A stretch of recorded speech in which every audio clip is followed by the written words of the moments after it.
नमस्कार। रेडियो रिमझिम से प्रस्तुत है स्थानीय हालचाल। पहले मुख्य हालचाल। सड़क सुरक्षा को लेकर जिला प्रशासन ने उठाए कई बड़े कदम, डीएम ने की बैठक। चुनाव को लेकर ईवीएम की हुई समीक्षा, जिलाधिकारी सहित कई पदाधिकारी रहे मौजूद। 60 दिनों के अंदर स्वास्थ्य सेवाओं में दिखने लगेगा बेहतरीन बदलाव, पटना से मिशन मोड में काम करने का निर्देश जारी। भोरे में अस्पताल संचालक से मांगी गई 50 लाख रुपए की रंगदारी, पुलिस तफ्तीश में जुटी। शिक्षक पर हमला करने वाला बीडीसी सदस्य किया गया गिरफ्तार। और 1 सप्ताह तक बंद रहेगी ईंटों की सप्लाई। स्थानीय हालचाल के इस अंक के साथ मैं अनिकेत मिश्र। अब हालचाल विस्तार से।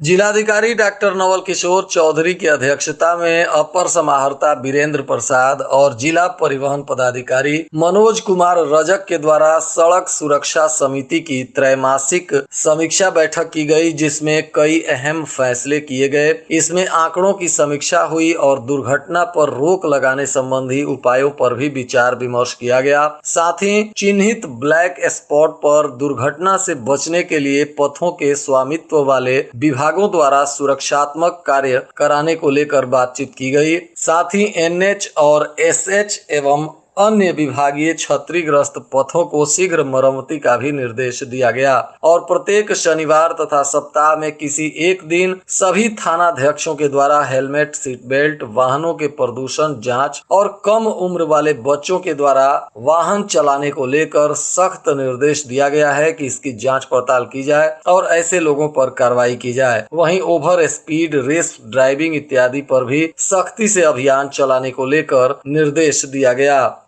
जिलाधिकारी ने उपस्थित पदाधिकारियों को भी निर्देश दिया कि आप अपने क्षेत्र की सड़कों को अपने अधीनस्थ कर्मियों से जांच कराकर दुर्घटना से बचने के लिए सुरक्षात्मक उपाय सुनिश्चित करें, अन्यथा आप लोगों पर भी कार्रवाई की जाएगी। वहीं शहर के घोष मोड़ और अस्पताल डिवाइडर को भी खोलने तथा यत्र तत्र वाहनों के खड़े करने पर भी कार्रवाई करने की बात कही गई। अम्बेडकर चौक से आरआर मोड़ तक कचरा मुक्त और बसों के आवागमन को वन वे करने के लिए निर्देश दिया गया। साथ ही स्कूल वाहनों के लिए फिटनेस और विद्यालय के बच्चों को लेकर भी वाहनों में सीट की उपलब्धता पर जांच पड़ताल करने का निर्देश दिया गया। साथ ही विद्यालय के वाहनों को सूचीबद्ध कर उसका फिजिकल वेरिफिकेशन करने और ड्राइवर के वेरिफिकेशन और सीट की क्षमता को भी जांच करने का निर्देश जिलाधिकारी के द्वारा दिया गया।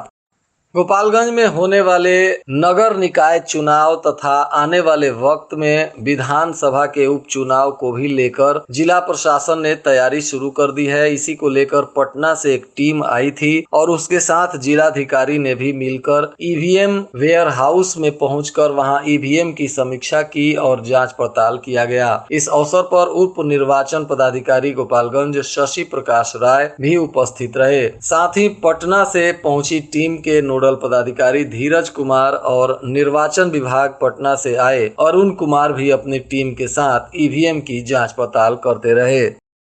राज्य सरकार स्वास्थ्य व्यवस्था को सुदृढ़ बनाने के लिए संकल्पित है और बीते सप्ताह स्वास्थ्य मंत्री ने विभाग के अधिकारियों के साथ एक बैठक की थी, जिसमें सख्त लहजे में फरमान जारी कर कहा गया था कि राज्य के सभी स्वास्थ्य संस्थानों में 24 घंटे 7 दिन के तर्ज पर मरीजों और उनके स्वजनों को स्वास्थ्य सुविधाओं के साथ साथ अन्य सुविधाएं मिले। इसके लिए उन्होंने चिकित्सकों और अधिकारियों को 2 माह का समय दिया है। स्वास्थ्य मंत्री के दिशा निर्देश के बाद अब स्वास्थ्य विभाग ने सभी जिला अस्पतालों को सुदृढ़ व्यवस्थित करने के लिए कवायद शुरू कर दी है और बताया गया है कि 60 दिनों के अंदर मिशन मोड में कार्य कर अस्पतालों की व्यवस्था सुदृढ़ की जाएगी और इसको लेकर अब सभी स्वास्थ्य महकमे में हलचल तेज हो गई है और स्वास्थ्य विभाग अब बेहतरीन प्रदर्शन करने को लेकर तैयारियों में जुट गया है। भोरे में अश्विनी कुमार तिवारी के द्वारा राज किशोरी अस्पताल का संचालन किया जाता है, परंतु इन दिनों भोरे में अश्विनी कुमार तिवारी के मोबाइल पर 25 लाख रुपए की रंगदारी मांगी गई है, जिसको लेकर प्रशासन अलर्ट मोड पर आ गया है और पुलिस विभाग भी गंभीरता से जांच पड़ताल शुरू कर दी है। इसमें अश्विनी तिवारी के बयान पर पुलिस ने प्राथमिकी दर्ज कर लिया है और फोन करने वाले व्यक्ति की तलाशी में पुलिस जुट गई है। इसमें बताया गया कि अश्विनी तिवारी के मोबाइल पर अज्ञात व्यक्ति के द्वारा फोन कर 25 लाख रुपए की रंगदारी मांगी गई और रंगदारी नहीं देने पर जान से मारने की धमकी दी गई है। इसके वजह से अश्विनी तिवारी का पूरा परिवार दहशत में आ गया है। तुरंत ही पीड़ित लोगों ने पुलिस को जानकारी दी है, जिसके बाद पुलिस मामले की तफ्तीश में जुट गई है।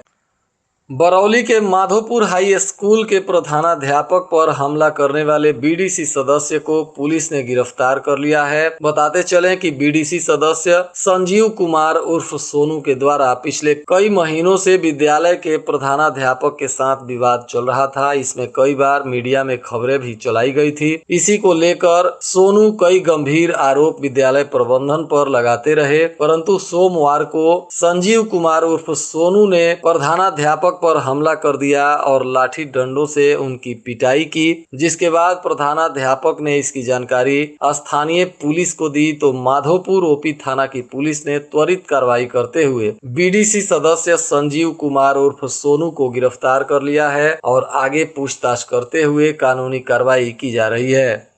अखिल भारतीय ईंट निर्माता संघ और बिहार ईंट निर्माता संघ के आह्वान पर जिले के तमाम ईंट भट्ठों से ईंट की बिक्री एक सप्ताह के लिए बंद कर दी गई है। इस दौरान विभिन्न ईंट भट्ठा से 13 सितंबर से लेकर 18 सितंबर तक ईंट की बिक्री पूर्णतः बंद रहेगी। मंगलवार को ईंट निर्माता संघ गोपालगंज की जिला इकाई ने इसकी जानकारी दी है। इस दौरान ईंट निर्माता संघ ने बताया कि सरकार के द्वारा टैक्स में की गई बढ़ोतरी तथा कोयले के रेट में आए उछाल के कारण ईंट निर्माता लगातार आंदोलन कर रहे हैं और इसमें ईंट निर्माण से जुड़े लोगों को काफी नुकसान हो रहा है। इसी को लेकर अब संघ ने एक हफ्ते तक ईंट बेचने पर प्रतिबंध लगा दिया है।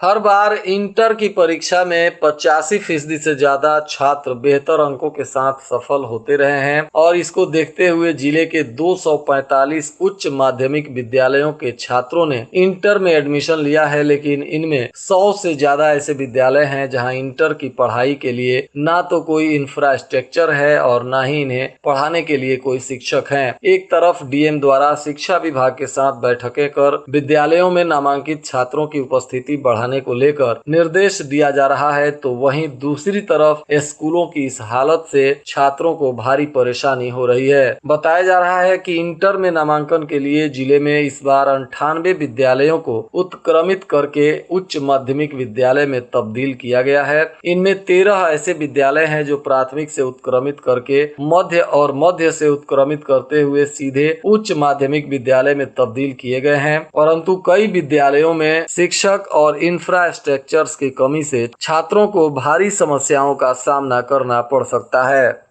भोरे पुलिस ने बनतरिया जगदीश गांव में ससुराल आए एक पति के द्वारा अपनी पत्नी पर जानलेवा हमला करने के आरोप में पति को गिरफ्तार कर लिया है, जिसके बाद पुलिस ने बताया कि आरोपी का नाम अर्जुन राम है, जो अपनी पत्नी पर जानलेवा हमला कर उसकी पिटाई कर रहा था। इसमें पीड़ित पत्नी के गले पर चाकू का निशान भी देखा गया है, जिसके बाद पुलिस अब आरोपी अर्जुन राम को गिरफ्तार कर आगे की कानूनी कार्रवाई में जुट गई है।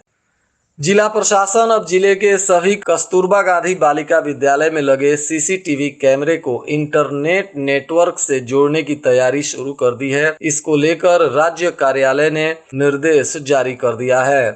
कुचायकोट थाना क्षेत्र के जलालपुर गांव में अज्ञात चोरों ने बंद घर का ताला तोड़कर चोरी की घटना को अंजाम दिया है, जिसके बाद पुलिस मामले की तफ्तीश में जुट गई है। इस मामले में पीड़ित जैकी कुमार सिंह ने थाने में प्राथमिकी दर्ज कराई है, जिसके बाद पुलिस मामले की तफ्तीश में जुट गई है।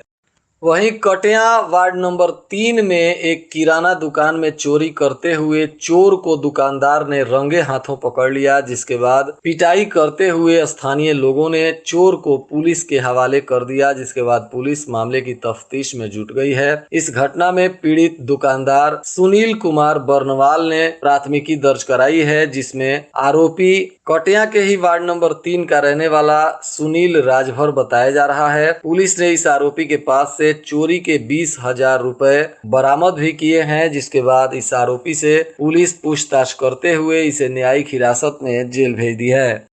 कटिया प्रखंड में आए दिन हो रही मोटरसाइकिल की चोरी तथा अन्य आपराधिक घटनाओं को लेकर अब कटिया प्रखंड के बीडीसी सदस्यों ने धरना देने का योजना बनाया है, जिसमें बताया गया है कि हाल ही में एक बीडीसी सदस्य के मोटरसाइकिल में टंगे झोले से 1 लाख रुपए की चोरी की गई थी। इस मामले का वीडियो भी सीसीटीवी फुटेज में कैद हो गया था। इसके बाद भी कोई कार्रवाई नहीं की जा रही है, जिससे नाराज बीडीसी सदस्यों ने धरने पर बैठने का फैसला लिया है। जदयू के जिलाध्यक्ष आदित्य शंकर शाही के नेतृत्व में पार्टी की एक बैठक हुई, जिसमें जोर शोर से सदस्यता अभियान चलाने को लेकर रणनीति बनाई गई। इस दौरान सभी नेताओं को टास्क दिया गया तथा हर प्रखंड में बैठक करते हुए सदस्यता अभियान को तेजी से शुरू कराने का निर्देश दिया गया। इस बैठक में सांसद डॉक्टर आलोक कुमार सुमन और जदयू के प्रदेश सचिव प्रमोद कुमार पटेल, वीरेंद्र चौरसिया, राधेश्याम साहनी सहित दर्जनों नेता और पार्टी के पदाधिकारी तथा कार्यकर्ता मौजूद रहे। कुचायकोट प्रखंड कार्यालय में मंगलवार को प्रखंड प्रमुख बबली सिंह की अध्यक्षता में पंचायत समिति की एक बैठक की गई, जिसमें आंगनबाड़ी, बिजली विभाग, मनरेगा, सिंचाई विभाग, जन वितरण प्रणाली समेत अन्य विभागों में व्याप्त गड़बड़ी और अनियमितता का मुद्दा छाया रहा। बैठक में सदस्यों ने कहा कि आंगनबाड़ी केंद्र और स्कूल कई जगहों पर पक्के भवन में नहीं चलाकर निजी आवास में या फिर झोपड़ी नुमा मकान में चलाया जा रहा है, जिसको लेकर जांच पड़ताल करते हुए इस पर काम करने का निवेदन किया गया है। और आज के मौसम का तापमान गोपालगंज में न्यूनतम 24 डिग्री सेल्सियस और अधिकतम 30 डिग्री सेल्सियस रहने की संभावना है। छिटपुट बारिश की संभावना बनी हुई है।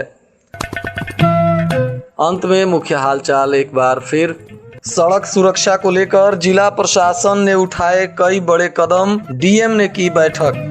चुनाव को लेकर ईवीएम की हुई समीक्षा, जिलाधिकारी सहित कई पदाधिकारी रहे मौजूद। 60 दिनों के अंदर स्वास्थ्य सेवाओं में दिखने लगेगा बेहतरीन बदलाव, पटना से मिशन मोड में काम करने का निर्देश जारी। भोरे में अस्पताल संचालक से मांगी गई 50 लाख रुपए की रंगदारी, पुलिस तफ्तीश में जुटी। शिक्षक पर हमला करने वाला बीडीसी सदस्य किया गया गिरफ्तार और 1 सप्ताह तक बंद रहेगी ईंटों की सप्लाई। इसके साथ ही रेडियो रिमझिम से प्रसारित स्थानीय हालचाल का यह अंक समाप्त हुआ। नमस्कार।